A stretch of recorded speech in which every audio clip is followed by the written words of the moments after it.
بسم اللہ الرحمن الرحیم۔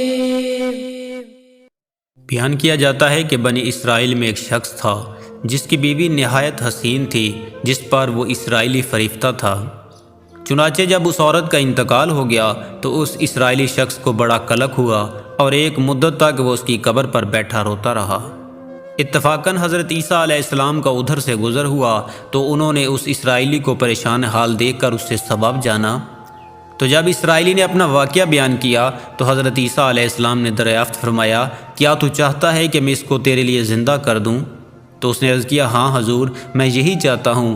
چنانچہ جب حضرت عیسیٰ علیہ السلام نے اس قبر کے مردے کو آواز دی تو قبر سے ایک حبشی غلام جس کے ناک کے نتنوں، آنکھوں اور جسم کے دوسرے سوراخوں سے آگ کی لپیٹیں اٹھ رہی تھیں، حضرت عیسیٰ علیہ السلام کو دیکھتے ہی غلام نے کلمہ پڑھا، لا الہ الا اللہ عیسیٰ روح اللہ۔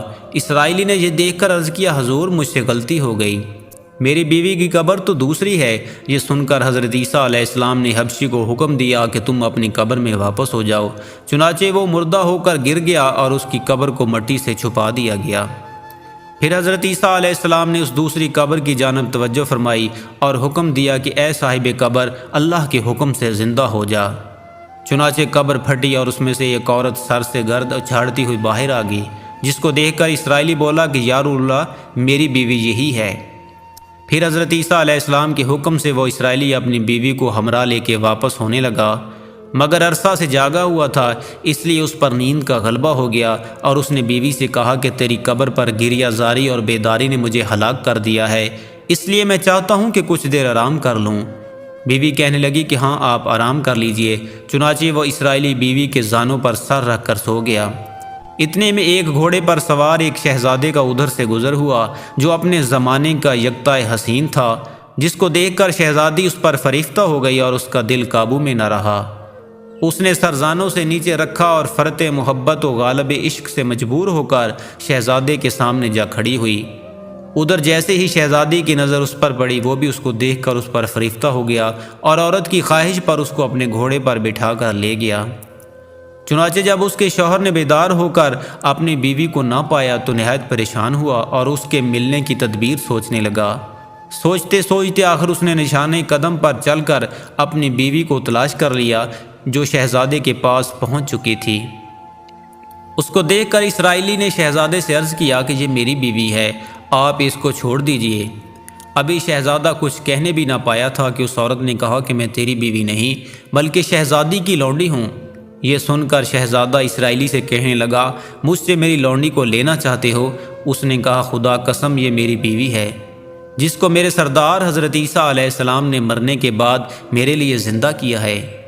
ابھی یہ گفتگو ہو رہی تھی کہ اتفاقاً حضرت عیسیٰ علیہ السلام وہاں تشریف لے آئے، جن کو دیکھ کر اسرائیلی کہنے لگا، یا روح اللہ، کیا یہ میری وہ بیوی نہیں جس کو آپ نے ابھی میرے لیے زندہ کیا ہے؟ حضرت عیسیٰ علیہ السلام نے فرمایا کہ ہاں یہ وہی ہے۔ یہ سن کر عورت کہنے لگی، یا روح اللہ، یہ شخص جھوٹا ہے، میں اس شہزادے کی لونڈی ہوں۔ حضرت عیسیٰ علیہ السلام نے فرمایا، کیا تو وہ عورت نہیں جس کو میں نے اللہ کے حکم سے زندہ کیا ہے؟ عورت نے کہا، یا روح اللہ، باخدا میں وہ نہیں ہوں۔ اس کے بعد حضرت عیسیٰ علیہ السلام نے فرمایا، جو جان خدا کے حکم سے میں نے تجھے دی ہے اس کو واپس کر دے۔ یہ سنتے ہی وہ عورت پھر مردہ ہو کر گر پڑی۔ پھر حضرت عیسیٰ علیہ السلام فرمانے لگے، جو شخص ایسے آدمی کو دیکھنا چاہے جو کافر مرا تھا اور زندہ ہو کر ایمان لایا تو وہ اس حبشی غلام کو دیکھ لے، اور جو کوئی ایسے شخص کو دیکھنا چاہے جو مومن مرا تھا پھر اللہ نے اس کو زندہ کیا اور کافر ہو کر حالت کفر میں مر گیا تو وہ اس عورت کو دیکھ لے۔ اس واقعے کو دیکھ کر اسرائیلی نے قسم کھائی کہ اب کبھی نکاح نہ کروں گا، اور میدانوں کی طرف نکل گیا جہاں اللہ تعالیٰ کی عبادت میں مصروف رہ کر اسے موت آ گئی اور اللہ تعالیٰ اس پر رحم فرمائے۔ پیارے دوستو، اس واقعے سے ہمیں یہ حاصل ہوتا ہے کہ نبی اور رسول کے اقرار اور انکار کا نتیجہ اس حقائق سے ظاہر ہوتا ہے، اور سبق یہ ملتا ہے کہ کامیابی اپنے نبی کی اطاعت و محبت سے ہی مل سکتی ہے۔ چنانچہ ہمیں بھی چاہیے کہ ہر حال میں اپنے نبی حضرت محمد صلی اللہ علیہ وآلہ وسلم کی اطاعت کو سامنے رکھیں، نبی کریم کے طریقوں کو لازمی اپنایا جائے۔ اللہ تعالیٰ اس واقعے سے سبق حاصل کر کے عمل کرنے کی توفیق عطا فرمائے، آمین یا رب العالمین۔